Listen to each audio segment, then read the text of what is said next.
시겠습니다. 주님, 한 해 동안 저희를 지켜주신 하나님께 감사와 찬양을 드립니다.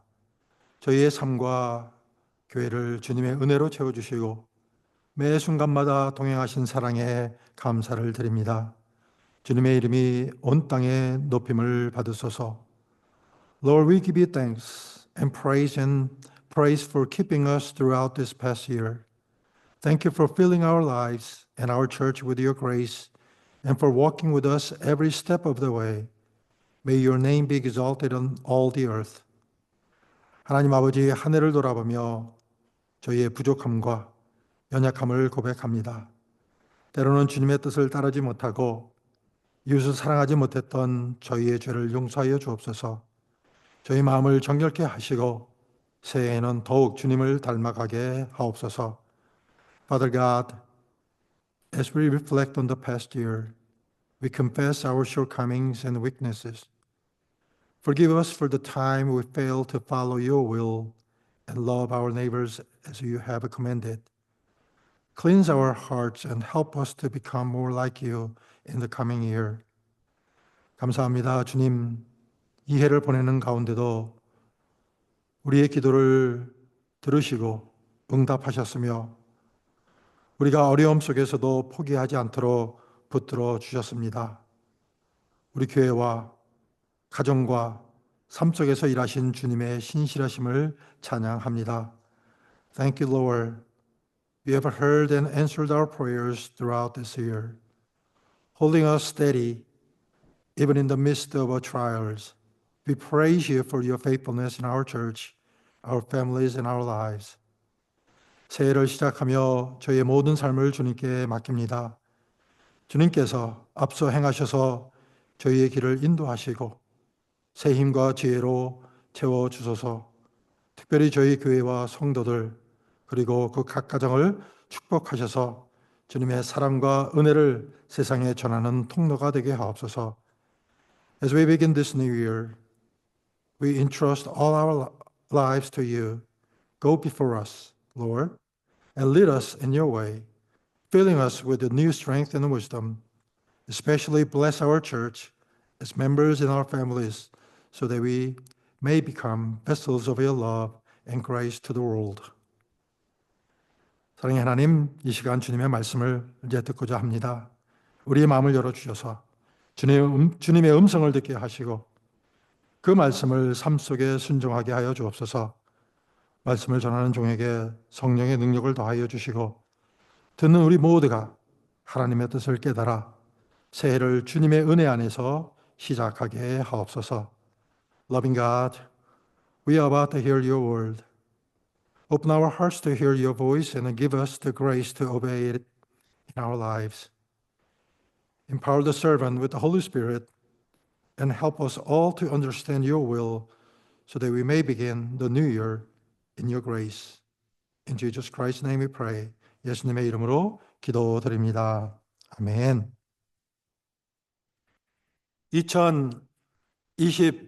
2024년이 저물고 이제 우리는 새로운 해를 맞이하며 하나님의 은혜를 기억하는 자리로 나왔습니다. 한 해 동안 우리는 많은 일들을 경험했습니다. 올해 전 세계는 여전히 불확실한 현실과 도전 속에서 하나님의 은혜를 필요로 했습니다.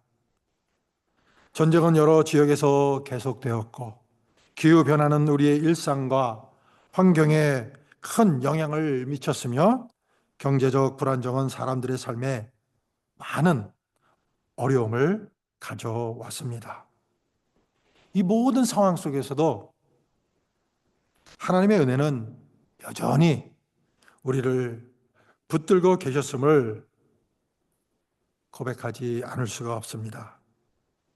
찬양한 것처럼 모든 것이 하나님의 은혜였습니다. 안 그렇습니까, 여러분? Isn't it true?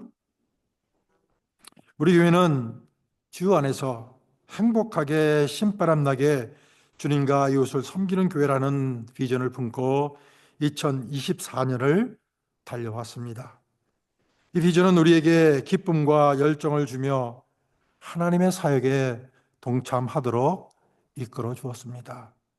우리는 주님의 은혜 가운데 과거의 상처를 치유받고 행복하게 신바람 나게 신앙생활하는 공동체로 성장하고자 노력했습니다. 그러나 이러한 사역 속에서도 여전히 부족함과 한계를 느낄 수 있었을 것입니다. 2025년 새해를 맞이하는 이 시점에서 하나님께서는 우리에게 새로운 비전을 주셨습니다. 주 은혜로 행복하고 사랑이 넘치는 교회라는 비전은 우리가 하나님의 그 은혜를 깊이 경험하고 그 은혜를 통해 행복과 사랑을 충만히 나누는 공동체가 되라는 부르심입니다. 이 비전은 우리가 나가야 할 방향을 명확히 제시하며 우리의 삶과 교회가 하나님의 계획 안에서 어떻게 쓰임 받을지를 생각하며 마음에 다짐하도록 해주고 있습니다. 오늘 본문은 이 새 비전과 연결하여 우리가 어떤 마음과 태도로 새해를 맞이해야 하는지를 가르쳐 줍니다.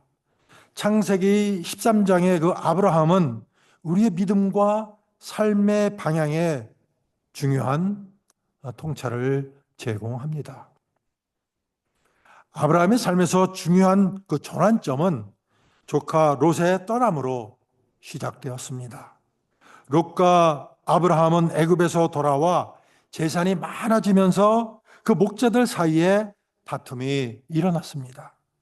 이 갈등을 해결하기 위해 아브라함은 롯에게 먼저 선택권을 주었고 롯은 그 동쪽의 비옥한 요단 지역을 떠나 그것을 선택해 떠났습니다. 롯이 떠난 후 아브라함은 홀로 남아 상실감과 외로움을 느꼈을 것입니다. 그동안 함께했던 롯은 아브라함에게 단순히 조카 이상의 존재였습니다. 그는 아브라함이 자신의 가족처럼 돌보았던 사람이었습니다. 하지만 롯은 자신의 이익을 위해 떠나며 아브라함을 외롭게 만들었습니다. 이 순간 하나님께서 아브라함에게 찾아오십니다.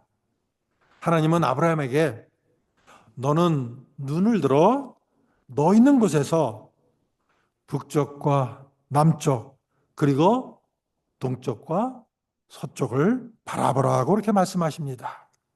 이는 단순히 땅을 바라보는 명령이 아니라 하나님의 약속을 바라보라는 그런 말씀입니다. 롯은 자신의 판단으로 그 눈에 보이는 그 풍요로운 땅을 선택했지만 하나님의 명령은 아브라함에게 더 크고 아주 놀라운 비전을 보여주신 것입니다. 하나님은 아브라함에게 단순한 위로를 주신 것이 아니라 그의 믿음을 다시 세우고 하나님의 약속을 붙들도록 이끌어 주셨던 것입니다. 롯의 선택은 일시적인 그 만족을 가져다 주었을는지는 모르지만 결국 소돔과 고모라의 그 멸망 속에서 모든 것을 잃게 되는 그런 결과를 초래했습니다. 반면 아브라함은 하나님의 약속을 붙들고 믿음의 여정을 계속하며 점점 더 풍성한 그런 축복을 누리게 됩니다. 2025년도 새해를 맞이하는 우리에게도 하나님은 동서남북을 바라보라는 명령을 주십니다. 이는 단순히 미래를 그 낙관적으로 바라보라는 의미가 아닙니다. 우리가 하나님의 약속을 붙들고 하나님의 시야로 세상을 바라보라는 겁니다. 하나님의 관점으로 세상을 바라보라는 겁니다. In God's eyes, in God's perspective, to look around, to look to the world. 우리의 판단과 계획이 아닌 하나님의 뜻을 따라야 한다는 그러한 메시지입니다. 지난 한 해 동안 우리는 많은 순간 눈앞의 현실에 얽매이고 인간적인 판단으로 선택을 내렸던 경험이 있었을 것입니다. 그러나 하나님은 우리가 더 넓은 시야를 가지고 주님의 은혜로 행복하고 사랑이 넘치는 그런 공동체로 성장하시기를 바랍니다. 믿습니까? Do you believe that? 아멘. 아브라함의 믿음은 그의 삶의 모든 영역에서 드러났습니다. 그러나 그의 믿음의 여정에는 인간적인 실수와 연약함이 분명히 존재했습니다. 그는 완벽하지 않았지만 그러한 약점 속에서도 하나님의 중심의 삶을 살아가는 모습을 보여주었습니다. 아브라함의 첫 번째 실수는 약속의 땅 가나안에서 기근이 들었을 때 하나님의 인도하심을 온전히 신뢰하지 못하고 애굽으로 내려간 일이었습니다. 애굽에서 그는 아내 사레를 누이라고 속이며 자신의 안전을 도모했습니다. 이로 인해 애굽의 바로가 사레를 데려가는 일이 발생했고 하나님의 개입으로 간신히 그 상황에서 아브라함은 벗어날 수가 있었던 것입니다. 이는 하나님의 약속을 믿기보다는 자신의 그 두려움과 계산에 따라 행동한 연약함의 사례였던 겁니다. 또 다른 실수는 아브라함과 사레가 하나님께서 약속하신 이들을 기다리지 못하고 그 아들을 기다리지 못하고 하갈을 통해 아들을 얻고자 한 일이었습니다. 그렇죠? 사레의 제안을 받아들인 아브라함은 하갈과의 사이에서 이스마엘을 낳았지만 이는 하나님께서 계획하신 그 약속의 방법이 아니었던 것입니다. 이 결정은 가정에 갈등을 가져왔고 사레와 하갈 사이에 긴장을 초래했으며 이후 이스마엘의 후손과 이삭의 후손 사이에 갈등의 근원이 되었던 것입니다. 또한 그는 애굽에서의 실수를 반복하듯 그랄 땅에서도 아내 사라를 누이라고 속였습니다.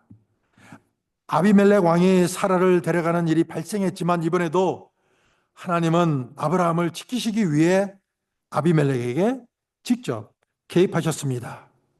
아브라함은 하나님의 약속을 붙들고 믿음으로 살아야 했지만 자신의 그 안전을 위해 거짓을 반복한 그 모습을 보여주었습니다. 그럼에도 불구하고 아브라함의 삶은 항상 하나님 중심이었다는 겁니다. 그는 자신의 실수와 연약함을 깨달을 때마다 하나님께 나아가 회복을 구했으며 하나님과의 관계를 다시 세워나갔던 것입니다. 오늘 본문은 그가 마므레 상수리 나무 아래에 장막을 옮기고 여호와를 위해 제단을 쌓았다고 기록하고 있습니다. 이는 단순히 그가 그 땅을 차지했다는 표시가 아니라 그의 삶의 중심에 하나님의 계심을 고백하는 그런 행위였던 것입니다. 아브라함은 어디를 가든 제단을 쌓았습니다. 그는 하나님께 예배하며 자신의 삶이 하나님의 은혜로 이루어졌음을 고백했습니다. 그의 제단은 단지 돌로 쌓은 그런 구조물이 아니라 하나님께서 그의 삶의 주관자이심을 인정하는 그런 신앙의 표현이었던 것입니다. 아브라함은 자신의 연약함 속에서도 하나님을 신뢰하며 그분의 약속을 붙들고 나아갔습니다. 그는 실수와 실패를 통해 하나님께 더욱 의지하는 법을 배웠으며 이러한 믿음은 그의 삶 전체를 통해 나타났던 것입니다. 아브라함의 이야기는 우리의 믿음 여정에도 큰 교훈을 줍니다. 우리는 종종 실수하고 연약함을 드러내지만 하나님은 우리의 실패를 넘어선 그 계획을 가지고 계신다는 겁니다. 아브라함처럼 우리의 삶 속에서도 하나님께 제단을 쌓으며 그분의 은혜와 사랑을 의지하는 삶을 살아야 할 것입니다. 거듭 말씀드리자면 우리도 아브라함처럼 하나님의 은혜를 중심에 두고 살아가야 합니다. 하나님의 은혜는 우리가 행복과 사랑을 경험할 수 있는 그런 원천이며 우리의 삶을 새롭게 하시는 그런 능력입니다. 예배는 이러한 은혜에 응답하는 시간입니다. 우리의 예배와 기도가 하나님께로 향할 때 우리는 하나님의 은혜와 사랑을 더욱 깊이 경험할 수 있는 것입니다. 새 비전은 우리 교회가 행복과 사랑이 넘치는 공동체로 자라나야 한다는 그 하나님의 부르심이라는 것입니다. 이를 위해 우리는 먼저 하나님의 은혜를 온전히 누리고 그 사랑을 이웃과 세상에 나누는 그런 삶을 살아야 합니다. 가정에서, 직장에서, 교회에서, 그리고 지역사회에서, 심지어는 학교에서도 하나님의 은혜를 전하는 도구가 되어야 한다는 겁니다. 2025년은 하나님께서 우리 교회와 삶을 통해 새로운 일을 이루실 그러한 한 해입니다. 동서남북을 바라보라는 명령처럼 하나님의 시야로 세상을 바라보며 하나님의 은혜와 사랑을 따라가십시다. 하나님의 은혜로 우리의 삶과 교회가 행복과 사랑이 넘치는 그런 공동체로 자라가도록 힘쓰시는 저와 여러분이 되시기를 예수 그리스도의 이름으로 축원을 드립니다. 아멘. 기도하시겠습니다. 사랑과 은혜가 풍성하신